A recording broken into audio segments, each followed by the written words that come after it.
Esselamu Aleyküm ve Rahmetullahi ve Berekatuhu əziz izləyicilər. Xoş gördük sizi yenidən. Bugün danışacağımız mövzu evi şeytanlardan necə təmizləmək olar? İlk olaraq reallıq və təsəvvür arasındakı fərqi ayırd etmək lazımdır. Bir çox insanlar evlərində cinlərin olmasından qorxduqları üçün əslində mövcud olmayan şeyləri təsəvvür edirlər. Hər dəfə evdə qara pişik gördükdə bunu cin hesab edirlər və ya naməlum bir səs eşitdikdə bunun şeytan olduğunu düşünürlər. Cinlərin varlığı və insanlara zərər verdikləri şübhəsizdir. Bu haqda yəni artıq danışmışıq bir çox videolarımızda. Lakin mövcud olmayan təsəvvürlər və fantaziyalar böyük bir bəladır və ailələri dağıdır. Yəni bu vahiməyə düşmək şeytanların edə biləcəyindən daha da çox zərər verə bilər. Elə hallar olur ki, bəzi insanlar yəni bu olmayan şeylər səbəbindən evlərini tərk edirlər və ya xəyal gücləri ilə yaranan psixik xəstəliklərə düçar olurlar. Evlərində şeytanların yaşadığından, kölgə və ya siluet gördüklərindən şikayət edənlərin çoxu əslində özləri şeytanların təsiri altındadırlar və bədənlərindən cinlərin qovulmasına ehtiyac duyurlar. Cinlərin təsiri, sehr və gözdəyməsi bəzən illüziyalar yarada bilər. İnsan evinin bəzi yerlərində kölgələr görə bilər və ya yuxuda qəribə şeylər görər. Hətta başqa yerə köçsə belə bu kölgələr onunla birgə köçərlər. Başqalarından, xüsusən də bu təsirlərə məruz qalmayan ailə üzvlərindən soruşanda, onlar cinlərin varlığını hiss etmədiklərini və hər hansı bir zərər görmədiklərini söyləyirlər.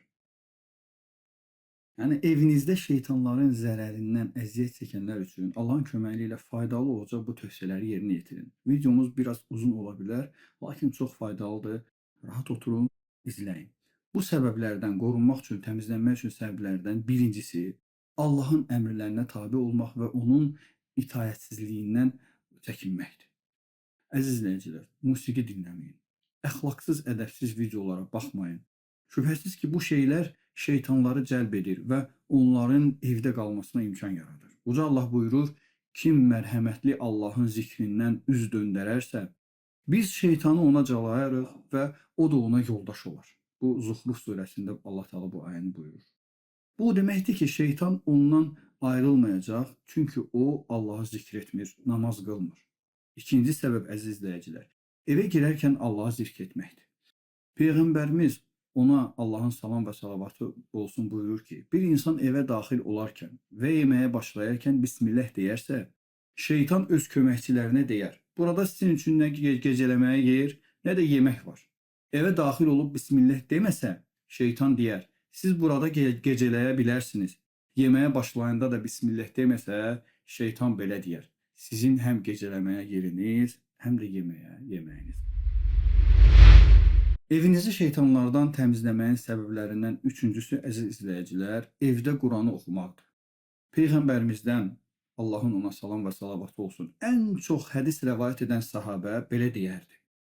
Əgər bir evdə Quran oxunarsa, həqiqətən o ev orada yaşayanlar üçün genişlənər. O evə mələklər gələr, şeytanlar o evi tərk edər və o evin xeyir-bərəkəti çoxalar. Əgər bir evdə Quran oxunmazsa, həqiqətən o ev orada yaşayanlar üçün daralar, mələklər o evi tərk edər, o evi şeytanlar gələr və o evin xeyir-bərəkəti azalar. Bəli, bəzi insanlar etiraf edirlər ki, evə daxil olduqda bir sıxıntı, ağrılıq hiss edirlər. Və bu tövsiyəni yerinə yetirsələr, onlar üçün bu sıxıntıdan qurtulmaq üçün bir səbəb olar. Səbəblərdən dördüncüsü, əziz izləyicilər, evdə Əl-Bəqərə surəsini çoxlu oxumaqdır.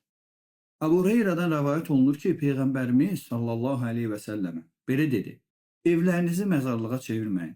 Həqiqətən şeytan Bəqərə surəsi oxunan evdən qaçar. Səbəblərdən beşincisi, evin qapılarını bağlayarkən Bismillah demək. Cabir rəvayət edir ki, Peyğəmbərimiz sallallahu aleyhi və səlləmə demişdi.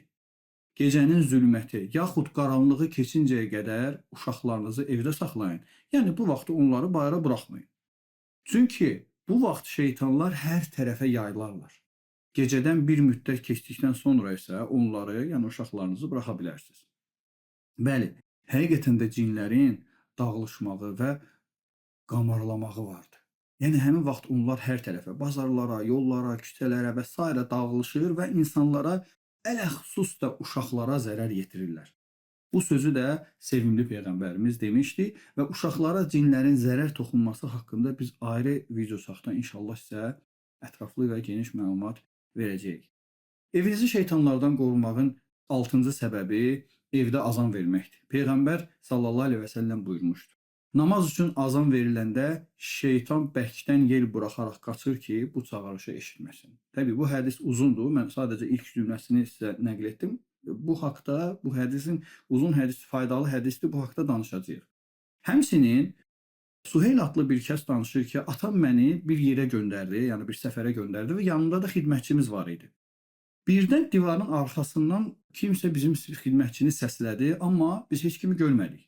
Mən bunu atama danışdıqda o dedi: "Əgər belə bir şey qarşılaşsan, azan oxu. Əgər belə bir şeylə qarşılaşsan, azan oxu." Evinizi şeytanlardan təmizləməyin səbəblərindən 7-cisi heyvanların və canlıların təsvirlərinin, şəkillərinin evdən çıxarılması, həmçinin iç saxlamamaq. Peyğəmbər sallallahu əleyhi və səlləm buyurmuşdur: Mələklər it və şəkil olan evə girməzlər. Əziz izləyicilər, əgər bu verdiyimiz tövsiyələri yerinə yetirsəz, Allahın izni ilə heç bir şeytan sizə bir zərər toxundura bilməz və hətta sizin evinizə yaxın dura bilməzlər. Video sizin üçün faydalı oldusa, onu bəyənməyi və digər yaxınlarınızla paylaşmağı unutmayın. Onlar da bu faydanı əldə etsinlər və kanalımıza da abunə olun. Qarşıda sizi çox maraqlı videolar və faydalı bilgilər gözləyir. Əssalamu aleykum və rəhmətullahi və bərəkatuhu.